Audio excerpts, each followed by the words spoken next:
History usually remembers those who held power: kings, generals, and conquerors. But the 20th century was shaped just as deeply by those who had none. During World War II, 6 million Jews were murdered in the Holocaust, including 1.5 million children. Most of those children left no record of their thoughts, their fears, or their final understanding of the world that abandoned them. One child did. Her name was Anne Frank. She did not survive the Holocaust, but through her diary, she became one of its most important witnesses. Anne Frank was born on 12th of June 1929 in Frankfurt am Main, Germany, at a time when Europe was still struggling to recover from the devastation of the First World War. Germany, though culturally advanced and industrially powerful, was politically unstable and economically fragile. The Treaty of Versailles had imposed harsh penalties, hyperinflation had destroyed middle-class savings, and unemployment had shattered public confidence. Anne was born into a Jewish family that considered itself fully German. Her full name was Anneliese Marie Frank. Her father, Otto Heinrich Frank, was a businessman and a World War I veteran. Her mother, Edith Hollander Frank, came from a respected German Jewish family. Anne also had an elder sister, Margot Betty Frank, who was quiet, intelligent, and disciplined. Anne, however, was different. She was lively, she was outspoken, she asked questions, she loved talking, and she loved writing and storytelling. In 1933, Germany entered one of the darkest chapters of modern history. Adolf Hitler rose to power not through sudden violence, but through political legitimacy, propaganda, and mass persuasion. Nazi ideology was not merely political, it was biological and racial. It divided humanity into categories of worth and unworthiness, claiming that Jewish people were not simply different, but dangerous by nature. The Nazi Party, led by Adolf Hitler, claimed Jewish people were responsible for Germany's economic suffering after World War I. This ideology did not immediately demand murder, it demanded exclusion. Jewish citizens were removed from civil service. Jewish professionals were banned from practicing law or medicine. Jewish children were slowly isolated. Otto Frank understood what many others did not. This hatred was not temporary. In the same year, 1933, Otto Frank made a brave decision. He moved his family to Amsterdam, Netherlands, where he started a company called Opekta, selling pectin used in making jam.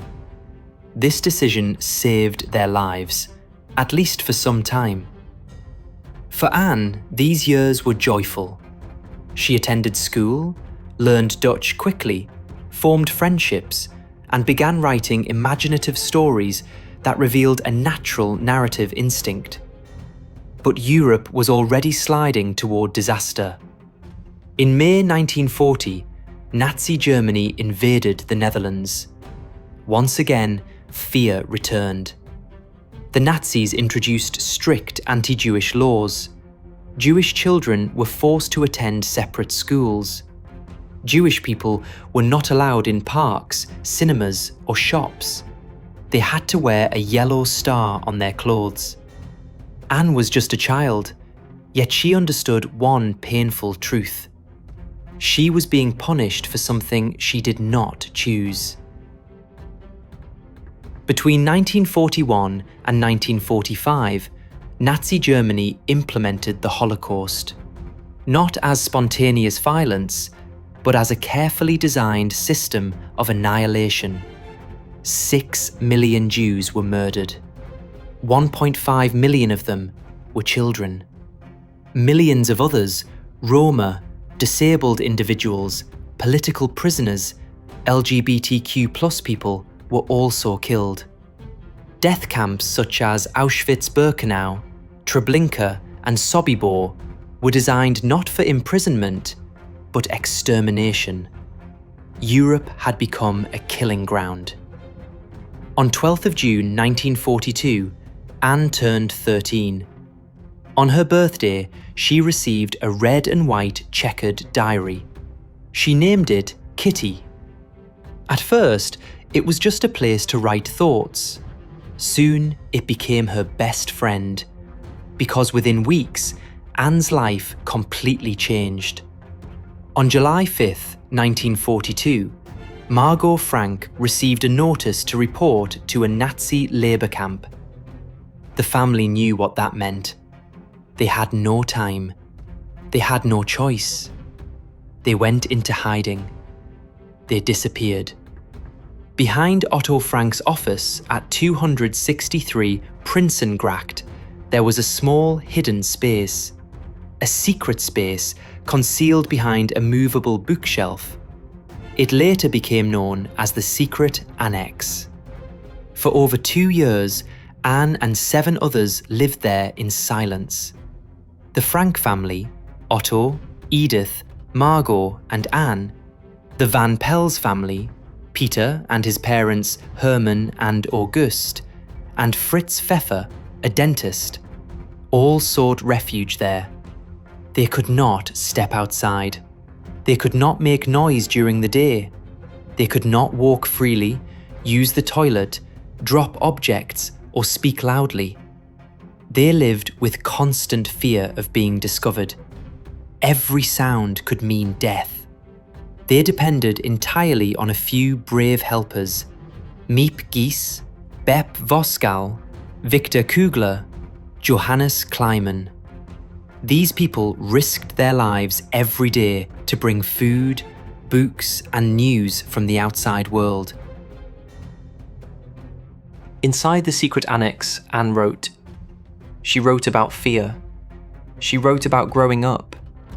She wrote about fights with her mother. She wrote about her growing feelings for Peter Van Pels. She wrote about the war outside.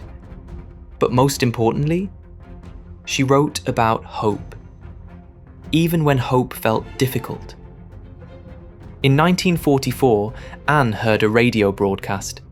A Dutch minister in exile announced that personal diaries and letters would be collected after the war to record people's experiences. She began rewriting and editing her diary. She wanted it to be published.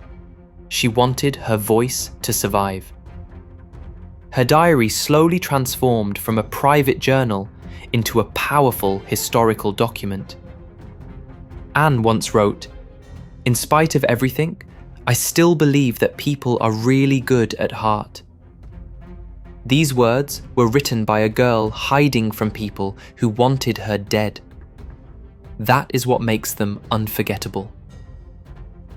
On the 4th of August 1944, the secret annex was betrayed. The Nazis discovered the hiding place.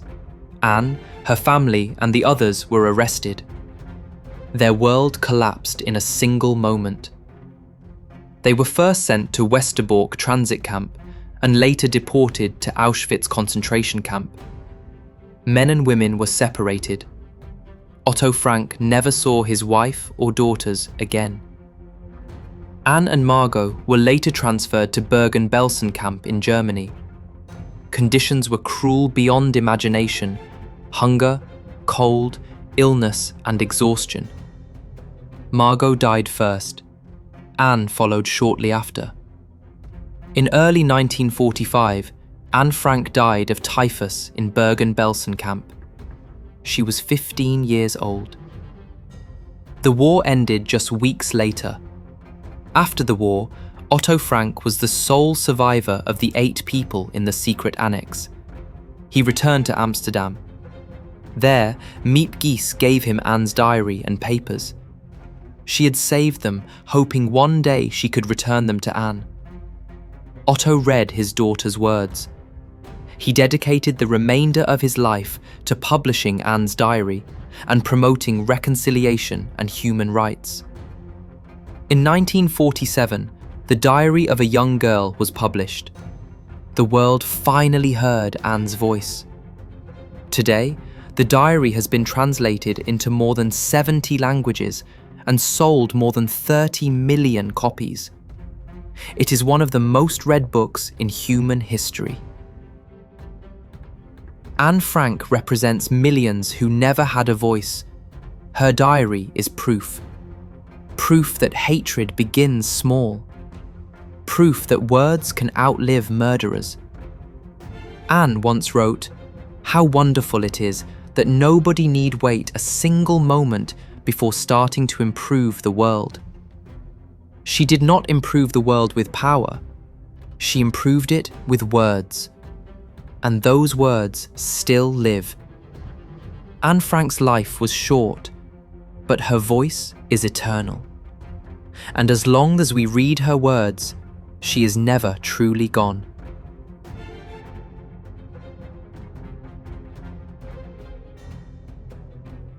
You've been watching the Life Casebook.